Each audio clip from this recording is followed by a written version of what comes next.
At the time in Louisiana, the road system was atrocious. And if you have people ever wonder why we have what we call these geographic colleges, it was because you could not travel from here to Baton Rouge to go to LSU. The roads were too bad.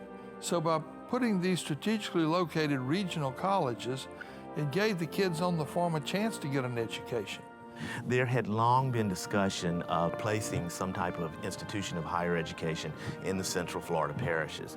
And there were a group here in Hammond, again, following the same in the ways of Charles E. Cate and others, who wanted to attract things. Some initial state investigators about this had offered the opportunity to Amite at first, and then famously in the Amite City Council meeting, the council voted overwhelmingly no, because they didn't want the character of the town changed. Hammond, though, seeking to grow, develop, not having qualms about people from the north, whatever it may be coming in, enthusiastically embraced the opportunity. And though they had some trouble with the school board in the parish at the time, and in fact, it came, almost, as they said, fisticuffs in the school board meeting as they discussed it, which us here in Tangipahoa Parish know nothing about, of course, and everything. So they got together anyway, and they went to the people of Ward 7 and Ward 8, and they said, if you will agree to pass a tax, we can start a college. It was a junior college, and that was all it was intended to be. The people voted for the tax, and it started right where on Morris Street, where Neal Corporation is today. That was the first site. There was a faculty of 5, and I think the first class had 40 people in it.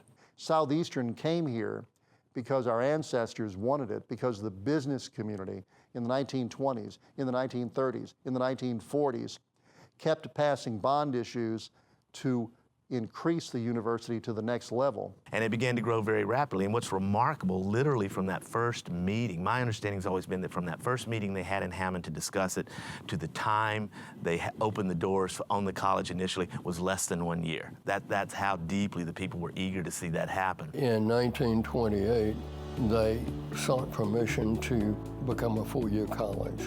And they bought what was a summer place belonging to a prominent New Orleans family at the end of Pine Street. And it had a 2-story house on it and a barn and a servant's quarters. So those became the original buildings at the current Southeastern campus. Some years later, before the state provided funds for a permanent building on the campus, and while that building was still being built, Dr. Lucius McGee, a local physician, died. And so they decided to name the first permanent building for Dr. Lucius McGee, and it's still in use today. When Huey Long was assassinated in '35, the Lieutenant Governor, Richard W. Lesh, became governor. And he realized that Huey had sewn up LSU. I mean, LSU was Huey Long's school. So Lesh decided he would make this one his school. And he learned that Southeastern played football games where Southeastern and Mims Hall were located, dormitories opposite one another in a horseshoe drive. That was the first football field. And Lesh saw the crowds. He decided that what Southeastern needed was a football stadium. I mean, in 1937 was I would say it was a big year because that's when Strawberry Stadium was built. And with Strawberry Stadium came dormitories, came a new snack bar, came the Student Union Memorial Building. Both sides of the stadium had dormitory rooms. The bookstore was there, the post office was there. So 1937, and I think maybe a year or two later, McGee Hall was built. And that really, once you start getting permanent facilities, it really begins to grow. And then World War II came, and so Southeastern lost its male population for all practical purposes. Male students all went to war.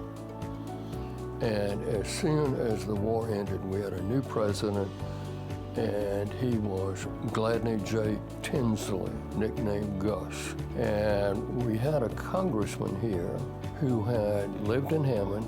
His name was James Hobson Morrison. And Jimmy Morrison's father was an early store owner here and very prominent citizen. And Jimmy went to Congress about 1940, and so he didn't go to war. He stayed in the Congress. And when the war was over, Dr. Tinsley went to Congressman Morrison and said they're tearing down all these Army camps and so forth in Mississippi. Let me have some of those buildings, because when the war ended, the GI Bill made it possible for these young men who had gone off to fight the war to go to college. And so we had, the campus was flooded with war surplus buildings. And when I was a student there, you took classes in McGee Hall or Meade Hall or the G buildings, which were one-story frame buildings, and there would be a classroom at each end and 2 faculty offices in between. And there were rows of them and there would be a sidewalk running between them. Then in 1970, it was given university status and has continued to grow since. Now, it doesn't take much imagination to see the profound effect that Southeastern had on Hammond. And here's why, for several reasons. Besides the job opportunities, it offers entertainment in the way of sports and athletic events, plays and dance reviews and recitals, concerts. It also brings into the community highly educated, creative people, artists, and it just makes the community a whole lot better place for everyone. Friendship Oak, a lot of people have asked about that. That's really a symbol of Southeastern. I mean, there's been a lot of courtship in Friendship Oak, and as I say, people just slide by it and brush shoulders with it going to and from class today. It's a symbol of endurance. The oak is a symbol of endurance, and let's say that epitomizes Southeastern. Southeastern has endured through thick and thin. You know, we've all been through really rough times, education, funding. We've been through good times, and Southeastern has endured and is what it is today. You got 15,000 students, basically. You got Southeastern's the largest employer, I think, in Tangipahoa Parish. I mean, just those 2 factors alone, you're throwing in a lot of extra income, a lot of extra money into the parish. Just the one football playoff game Southeastern hosted a couple years ago. 2 weekends we hosted playoff games. I think a multi-million-dollar income just over 2 weekends for the parish, and that's just off 2 sporting events.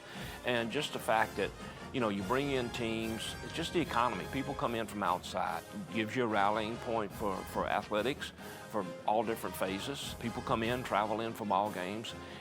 And then without all the people coming in from outside, just within the community, the number of people and alumni in this area that contribute to the economy of Tangipahoa Parish and the city of Hammond and South Tangipahoa is just amazing. And I think that's where Southeastern plays the biggest part. It is an integral part of the economy of Southeast Louisiana.